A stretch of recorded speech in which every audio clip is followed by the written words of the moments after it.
A restaurant was never good, it was unbelievable. A trip was never great, it was the best trip ever and had the world's finest tour guide. And a disruptive passenger was never challenging. He was an uncouth, uncultured boor, and Gary didn't hesitate to tell him so. Who among us wasn't lucky enough to listen in while Gary recounted one of his very funny, slightly embellished stories? Whether it was a work-related tale, the inside scoop on the British royalty, or a Hollywood starlet, he never failed to entertain us and leave us all wondering how he could possibly know for certain what had not yet been reported in the press. His delivery was convincing, his information always juicy, and he was always able to make us feel part of an information inner circle. And then there was the soft side of Gary. He was the apple of his mother's eye, and for good reason. They were a team, and they remained each other's greatest fan until Kay passed away. Gary and Stephen, and then later Gary and Gord, built a solid, devoted relationship that was envied by all. When Stephen became ill, Gary became his constant, compassionate caregiver as Gord became his. It was stunning to watch Gary and then Gord orchestrate the details of illness with such confidence, efficiency, and aplomb. It's so poignant and comforting to think that Gary's tenderness and kindness during Stephen's illness came back to him during his own illness. The tender side of Gary was felt by Ira in a way that Jules and I will never forget, and for which we will always be grateful. Ira was not quite 10, and Brody was a puppy. Ira was smitten with Brody, and Stephen and Gary entrusted him to walk her to the park, all by himself. That they cared enough and had that much confidence in him amazes and delights us to this day. After Stephen died, Gary was a lost soul, and it was during this time that he and I grew closer. Thankfully, he and Gord found each other and began to build a life together that ended much too soon. There wasn't enough time to do all the things they wanted to do, but there was enough time for each of them to know that they were part of a loving relationship. Gary was many things. He was kind, he was funny, he was demanding and sometimes annoying, and he was a fighter. But most of all, he was sweet and very lovable, and he will be missed.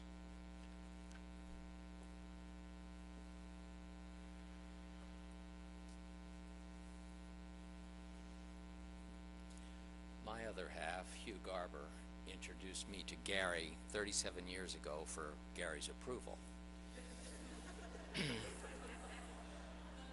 The three of us have laughed a lot in those years, and I am certain that those laughs, with a hint of a roast, are Hugh's intentions.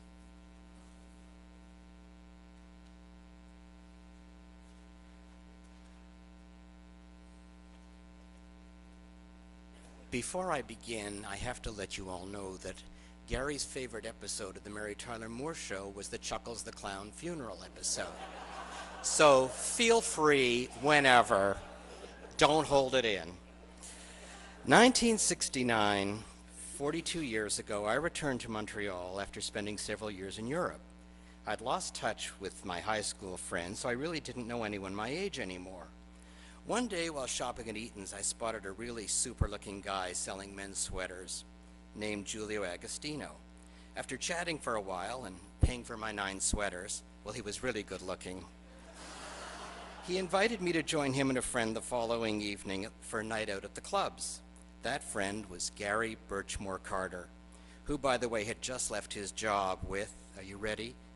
The Montreal Alouettes. Safe to say he wasn't on the playing field. I always kidded Gary that Birchmore sounded like Eaton's own brand of men's underwear. Within 3 weeks, the three of us were inseparable, and it was the beginning of a 4-decade-long, incredibly close friendship. Unfortunately, we lost Julio in the mid-'80s. I can only remember having what might be called a major fallout with Gary once, and that was early on. We were in Provincetown. If any of you are unfamiliar with Provincetown, think of it as the gay Fire Island.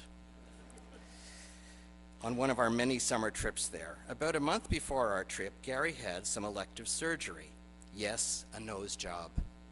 In fact, the best I've ever seen.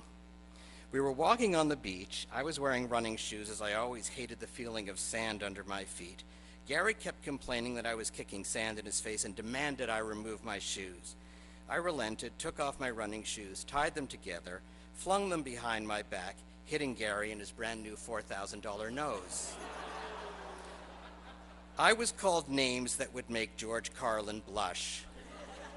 My mother and several body parts got honorable mention in his tirade.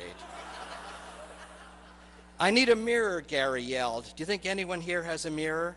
Gary, we're on a gay beach. Everyone here has a mirror.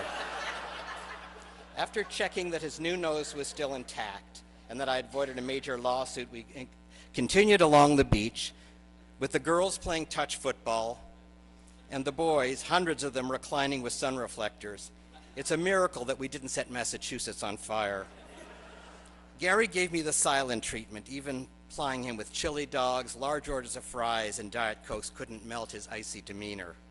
The three of us lay there in silence, with the two of them highlighting each other's brown hair with sunnin and lemon juice. After all, you can't spend the whole day on the beach doing needlepoint.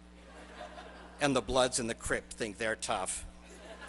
I decided I want in on this action, so I tried the same on my pitch black hair. Several hours later, after I dozed off, Gary woke me screaming with hysterical laughter. Apparently, the chemical reaction had not quite worked out on my hair, and apparently I looked like the love child of Mahatma Gandhi and Lucille Ball. It was my turn to borrow a mirror, and although I did look ridiculous, I didn't mind. I had my best friend back. Loyalty was one of Gary's outstanding qualities, not only to his friends, but also to celebrities. Anyone who knew Gary well knew that his favorite movie was The Prime of Miss Jean Brodie, and that he was totally in love with its star, Maggie Smith. The night she won the Oscar, I was in New York, and we spent an hour on the phone until the winner was announced. I had a tough time explaining the $50 long-distance bill to my boss. Family problems, I told him. You dared not criticize a Maggie Smith performance. By the same token, he had an unexplained, lifelong vendetta against that controversial harlot, Florence Henderson, Carol Brady herself. Florence could do nothing right, and you dared not compliment her in front of Gary.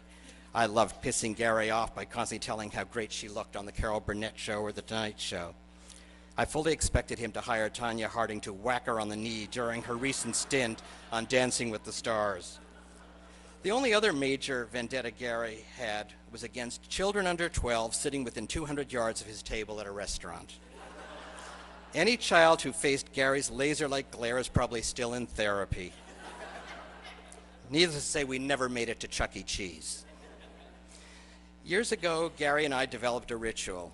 Whenever we met someone we deemed as significant, we would invite the other to lunch to either give a thumbs up or thumbs down. Happily, there weren't too many of these luncheons, and only 3 noteworthy. The first was when I met Rob. We met for Sunday brunch. Luckily, Gary gave thumbs up. We took Rob to the bus station, sent him back to the U.S. Army, and now Rob and I have been together for 37 years. Then several years later, Gary called, excited more than ever, to set up one of our lunches. We met at our favorite spot, Joe Allen's. This time, the person auditioning was Stephen Marks.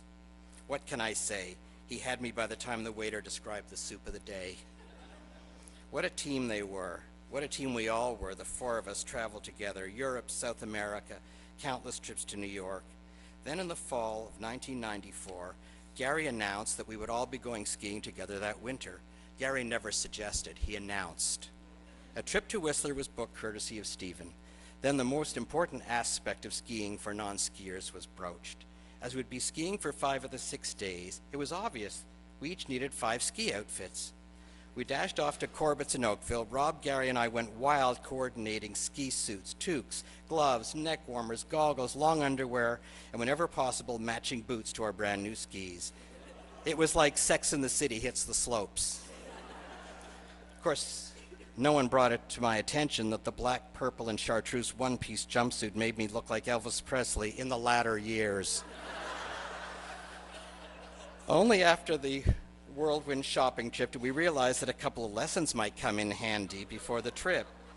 Stephen, a brilliant double black diamond skier, had only one 50-year-old ski jacket, one pair of ski pants, and had trouble being convinced that at least he should have a new headband. We arrived at Whistler, and the first morning our instructor guided us to the top of the highest run of the mountain. We were terrified, but made it down in one piece, and thus begun 10 years of the best times of our lives, with trips to Lake Louise, Vail, and Beaver Creek, and many more trips to Whistler. Our close friends Don and Eddie, who are with us today from Hong Kong, joined our merry little band of skiers, and that's where we had the pleasure of getting to know Lyndon Liu. We all had to become good friends quickly as we all met for breakfast in our long underwear. We all had our breakfast specialties. Mine was oatmeal, Stephen's was bacon and eggs, and the others all had various breakfast chores to perform. Gary's was showing up when it was all ready, bellowing, "Where's my coffee?" Dinner chores were equally divided, with "Where's my coffee?" being replaced with "Where's my cocktail?" Actually, Gary's chore was making us all laugh at his nonstop shtick. And although working for Air Canada was his chosen career, he was really a comic at heart. A comic, yes, but Gary told me recently if he had to do it all over again, he would have been a film editor. Movies were his passion. After leaving Air Canada, Gary worked as an extra mainly because he loved to be involved in the process of making films. But this was not Gary's debut in show business. As a young teenager living with his incredible Aunt Mona in Los Angeles, Gary was frequently seen on Petticoat Junction. That's where, using his dancing skill, he learned to do the Hooterville Hop.